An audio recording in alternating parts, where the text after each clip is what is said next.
Good day. My name's Enrique Alvarez, and I'm with Kristi for another fireside chat with Vector Global Logistics. Kristi, how are you doing? I'm good. We have a different kind of guest on today. I'm excited to talk about his knowledge, his thoughts on business, and I think everybody will learn some terrific lessons from him today. So yeah, I think this is going to be another good one. I know we say that about all of them, and they all are, but they all bring such different perspectives. So I also don't regret saying that. No, absolutely. And I think you're right. I mean, this will definitely be a really good interview, and then also has a completely different perspective. So at least that part will definitely be true. And good friend, also conscious capitalism member, David Gardner, CEO and co-founder of the Motley Fool. David, how are you doing? Thanks for joining us. I'm doing great. Thank you both for suffering a fool gladly. And one brief correction, Enrique, I'm actually not the CEO of our company. I am the co-chairman, but my younger brother, Tom, is the CEO of our company. And I've never been a CEO or wanted to be a CEO. That's not something that I aspire to, but I'm grateful we have a good one.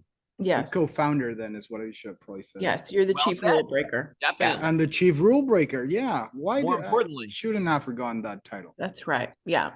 So David, you have millions of followers and subscribers, but for those who aren't familiar with the Motley Fool, then give us a brief overview of what you guys are doing and the strategy you have to help people.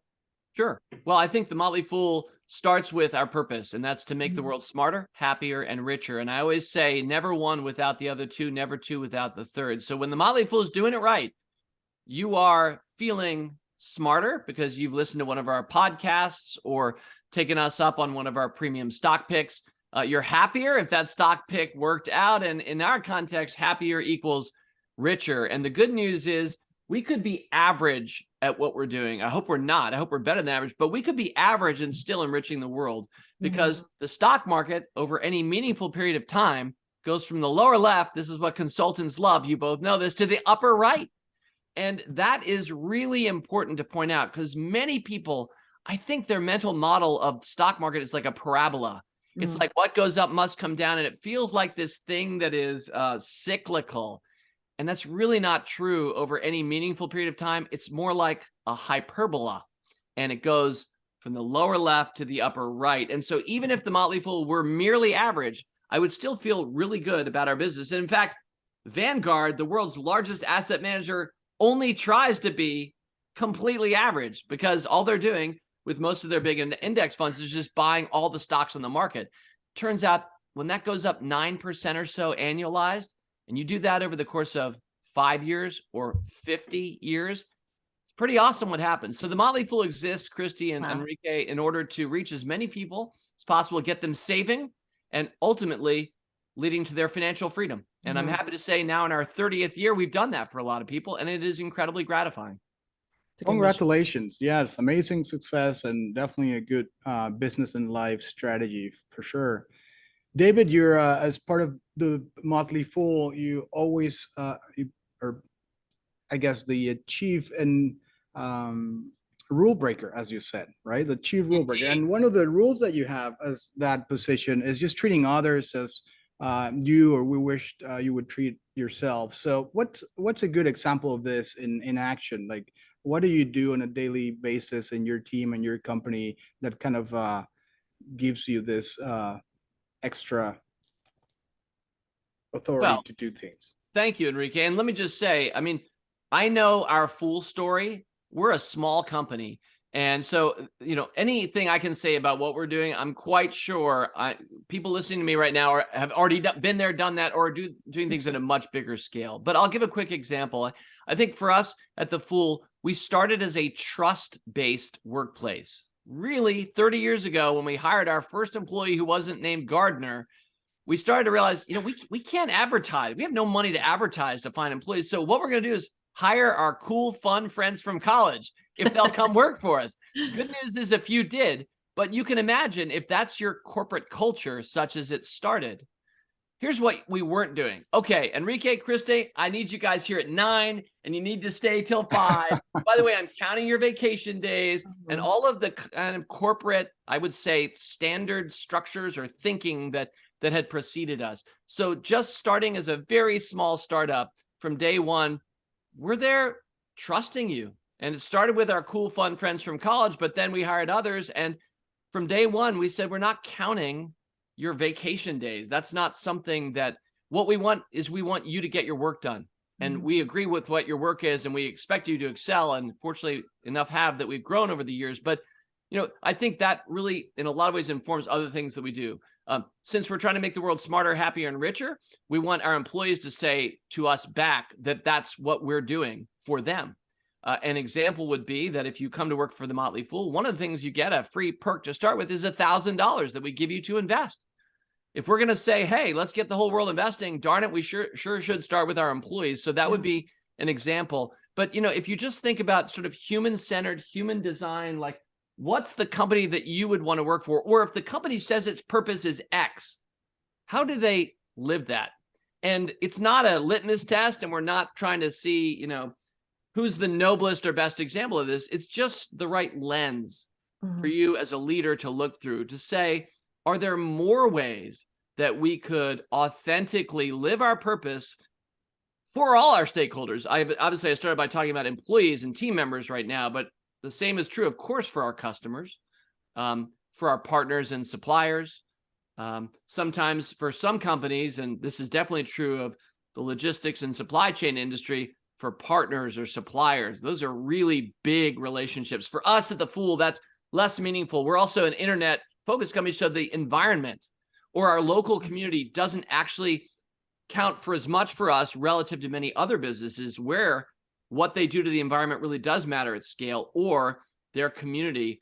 They're a powerful player in their local communities. Again, we're kind of a small company, but for each of us, I think we should be asking that question. And I think starting with trust is an unusual position relative to most things, especially in our industry, finance.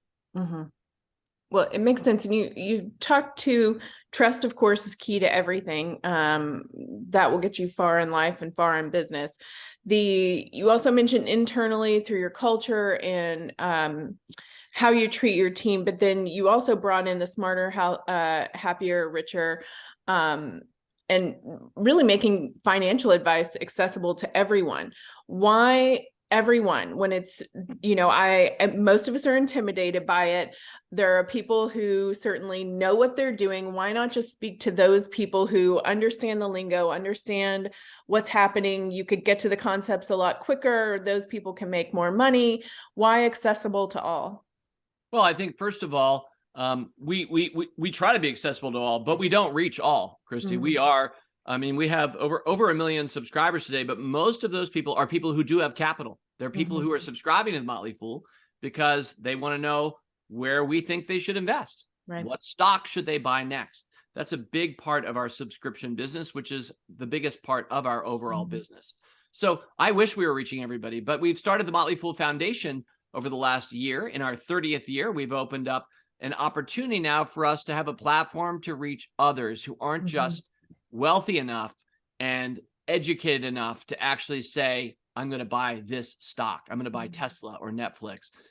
So this is a really big thing for the Fool, I think. And the foundation is a startup. So we started it less than a year ago. So it's early days.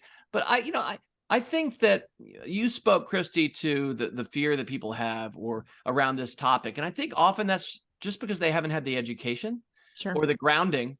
And we're all kind of muddling through, and we come from different families and backgrounds. Some of us were raised to think about business all the time or be entrepreneurs. Others of us are raised very cynical. We either don't understand the stock market or we think business is bad because our grandfather was mistreated by the company that employed him 60 years ago, right? So there are so many different perspectives. But for me anyway, I think that the opportunity to focus on excellence, and whether we're talking about our own business or especially where you're going to put your money, you'll rarely ever see me picking a stock of some dodgy fly-by-night short-term thing that I think is going to work out in 2023.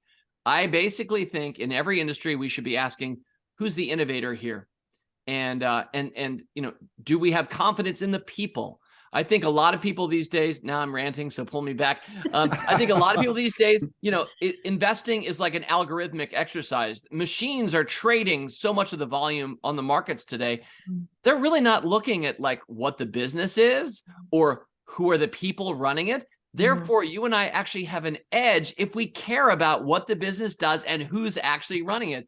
For many people, they're looking at chart patterns to decide what short-term buy they're going to make next. And this is actually, in a lot of ways, the ignorance that people had about investing in the markets. I would say people are doing it wrong broadly with their money and investing.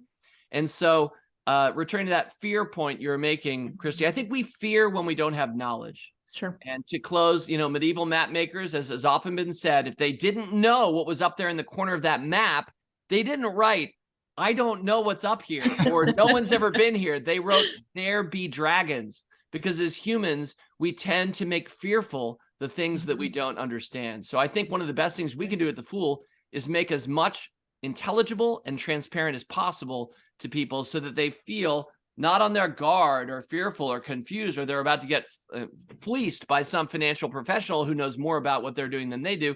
We try to knock over all those hurdles and build you up and give you the stuff you need to know at the right points to make the better calls for your money.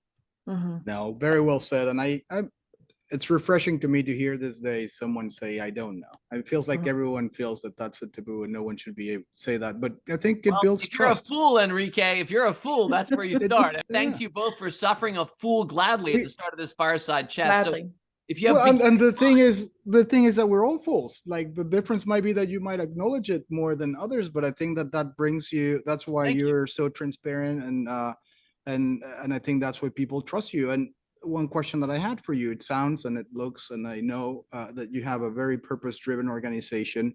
What do you think will take for other companies out there that are probably chasing that short-term gains to become more purpose-driven, or to apply this golden rule philosophy that you have and the Motley Fool has?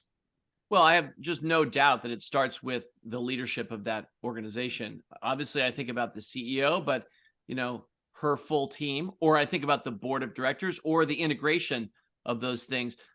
Fish rot from the head, as has often been said, and also we're all copying each other constantly. We're such a social species, human beings. We've all heard about the 6 degrees of separation.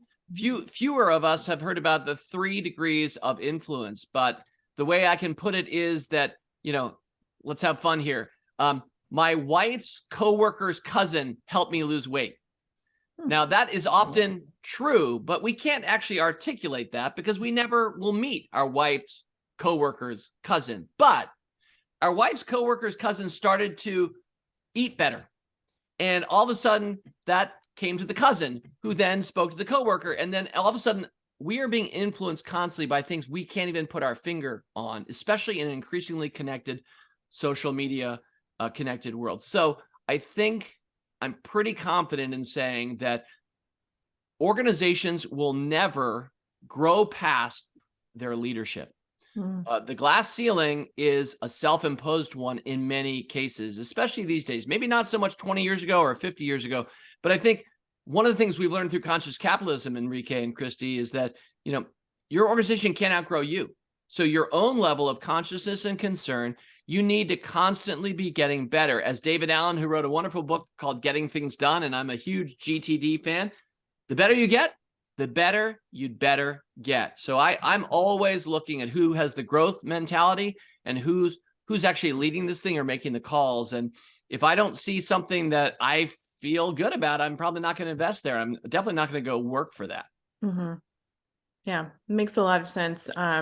Thank you so much. This was great. Thank you for your inspiring words. Thank you for hopefully inspiring and influencing more leaders to turn toward that purpose-driven model.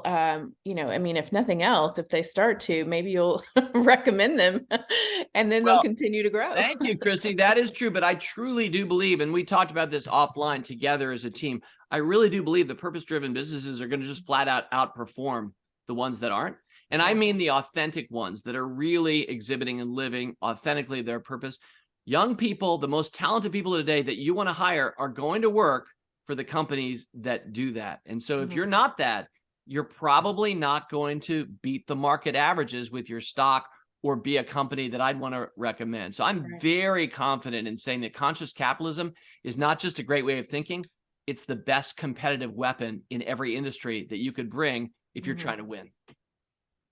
Terrific. Thank you so much. This was wonderful. Thank you for the advice you put out all the time to help all of us become smarter, richer, happier. Thanks. And thanks for everything your team does. And of course, thanks to everybody who joined us today. So if you would like to hear more insight and advice from helpful people like David, then please hit subscribe and we'll see you next time. Thanks, everyone. World changer.